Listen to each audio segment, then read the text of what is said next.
কিছু সম্পর্ক শুধু স্মৃতির জন্য তৈরি হয়, ভবিষ্যতের জন্য নয়। যাই হোক, রংপুরে ছিলাম, ভালোই লেগেছিল।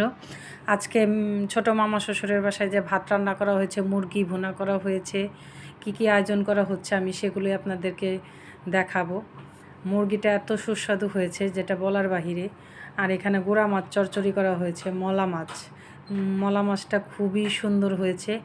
আর এটা হচ্ছে গুত্তুম মাছ। গুত্তুম মাছ আমার হাজব্যান্ডের খুবই ফেভারেট। আর এখানে লাউ রান্না করা হয়েছে চিংড়ি মাছ দিয়ে, সাথে আছে ধইনা পাতা। আর এটা হচ্ছে ডাল ভুনা, সেই স্বাদ। মামিদের হাতের রান্না খুবই স্বাদ হয়, সুস্বাদু হয়, যেটা না খেলে আপনারা বুঝতে পারবেন না। এখানে হচ্ছে কাতল মাছ ভুনা করা হয়েছে। আর এটা হচ্ছে সিম আর কাঁচামরিচ সিদ্ধ দেওয়া হয়েছে, মাছ দিয়ে ভর্তা বানানো হবে। সেই মজা, সেই টেস্ট। আমার কাছে তো খুবই ভালো লেগেছে। কার কার কাছে ভালো লেগেছে অবশ্যই কমেন্টে জানাবেন। ভিডিওটি ভালো লাগলে লাইক, কমেন্ট, শেয়ার দিয়ে পাশে থাকবেন। Thanks for watching my video.